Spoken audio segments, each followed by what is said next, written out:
Ôtez pas tous, bien-aimés frères et sœurs. Emmanuel Macron vient encore de taper à côté. Il vient de taper poteau, comme nos frères et sœurs disent en Côte d'Ivoire. Emmanuel Macron a voulu organiser une rencontre entre Tshisekedi et Paul Kagame. Il a cru que, on est encore à l'époque où Tshisekedi l'appelait mon frère, parce que Tshisekedi avait confiance en lui. Tshisekedi a été trahi par tout le monde, y compris par des Congolais, au haut niveau de l'État.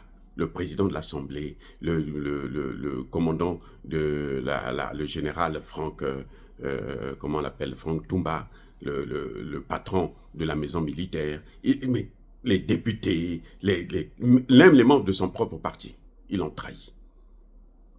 Les anciens chefs d'état-major comme les Chiwewe et autres. Chiwewe, il dit au président, nous avons formé 40 000, alors qu'il a formé seulement 13 000 soldats. Vous voyez?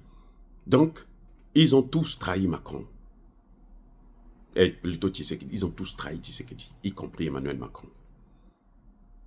Et ils pensent que Tshisekedi n'a pas compris. Mais Tshisekedi a compris. Parce que Tshisekedi, s'il n'avait pas compris, il allait faire le déplacement à Dar es Salaam. Là où il y avait la comédie, le théâtre. Il allait participer à cette scène de théâtre. Il ne l'a pas fait.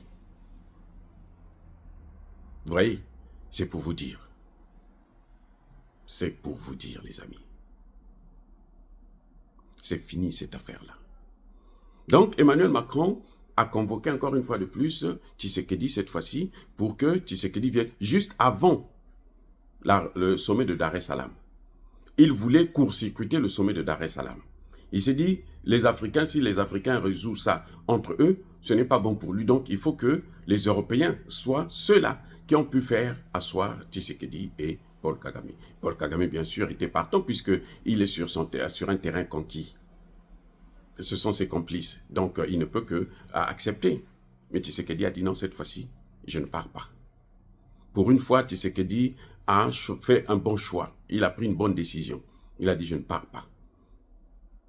Et d'ailleurs, même à Dar es Salaam, Tshisekedi a participé en vidéoconférence et il n'a pas terminé la conférence. Il a vu qu'il était en train de perdre son temps. Il dit, bon, moi, je sors. Débrouillez-vous là-bas.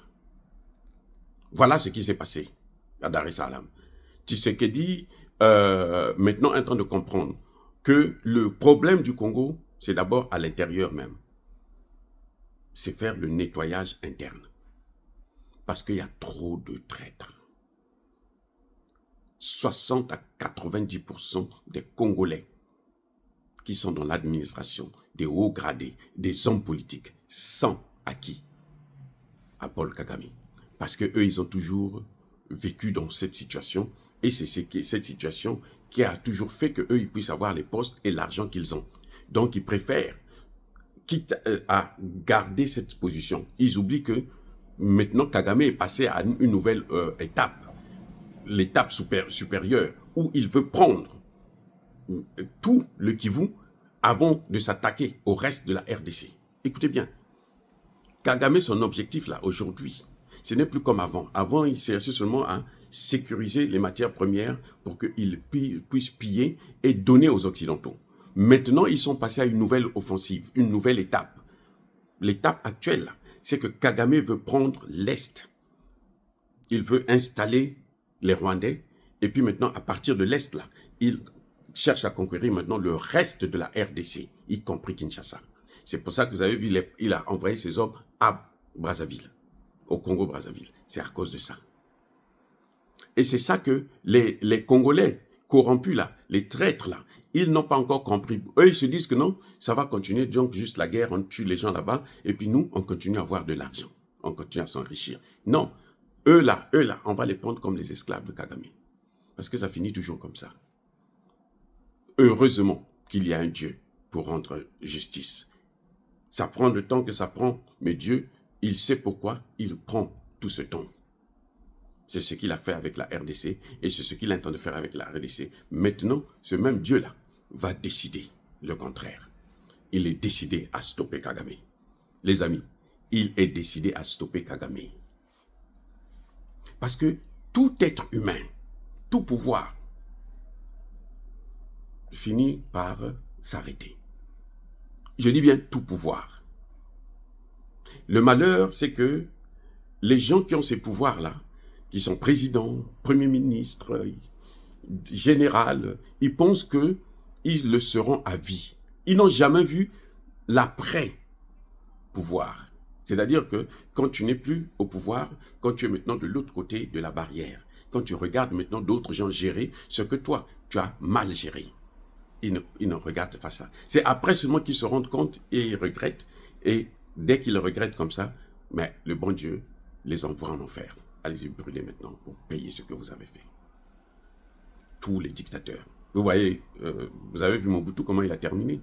Mobutu, jusqu'à la dernière minute, croyait qu'il allait réussir à stopper les Rwandais. Mais il ne savait pas que les Américains l'avaient lâché. Kabila est venu avec les Rwandais, mais il ne savait pas que les Rwandais allaient l'achever. Blaise Compaoré a soutenu leur politique dans toute l'Europe. Regardez ce que ça a donné, les amis. Donc, je crois que Emmanuel Macron n'a encore rien compris. Je vous ai déjà dit, et je vous le répète encore, la France a atteint le plus haut niveau de sa méchanceté, de sa haine contre l'homme noir. La France a atteint ce niveau-là. Il n'y a plus quelque chose que la France peut faire aux Africains qui va surprendre les Africains. Où les Africains vont se dire, mais non, sauf ceux qu'on manipule là, peut-être. Mais un vrai Africain, quand il voit les Français soutenir Kagame, ils savent que c'est leur habitude, c'est leur jeu. C'est la seule chose qu'ils savent faire au monde. Donc ils se disent, on est habitué avec ça, maintenant on cherche seulement.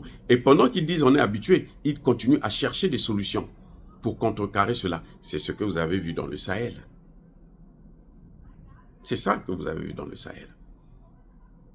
La France, au moment où nous parlons, au Mali, il y a des gens qui travaillent pour la France.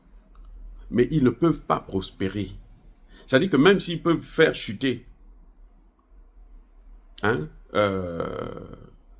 Assimi Goïta, ils ne peuvent pas gouverner le Mali comme ils faisaient avant. Eux-mêmes, là, ils seront rattrapés par la réalité. Parce que le peuple ne va pas les suivre. Oui. S'il y a un coup d'État aujourd'hui au Mali, au Burkina ou au Niger, celui qui va faire le coup d'État ne pourra pas gérer. Même s'il est génocidaire, il va tuer. Mais lui-même, on va finir par l'avoir. Les temps ont changé. Vous voyez, la France avait envoyé l'ambassadeur de France au sommet de la CEMAC pour aller dévaluer le franc CFA. Les pays africains, pour une fois, ont dit non. Nous avons de l'argent chez vous, sortez-nous cet argent. Faisons d'abord le compte, donnez-nous cet argent, et puis nous allons relancer nos économies au lieu de venir d'évaluer notre CFA encore. Et la France est repartie, la tête entre les cuisses. Parce qu'elle a atteint un niveau où elle ne peut plus encore faire plus de mal aux Africains. C'est fini. Elle a déjà tout fait. Elle a déjà tout fait. Tu es les dirigeants, tu vas faire des coups d'État, machin, des révolutions de couleur avec les Américains, ainsi de suite.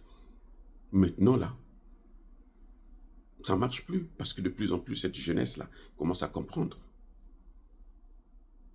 Les amis, soyez bénis, abondamment bénis par le Dieu des Kémites et par nos ancêtres angélisés, mais que tous ceux qui persécutent le continent africain, le pillent et le déstabilisent, qu'ils soient noirs, blancs, chinois, arabes, juifs, indiens ou qui qu'ils soient punis, maudits, foudroyés, neutralisés, écrasés, effacés par le Dieu des Kémites et par nos ancêtres angélisés.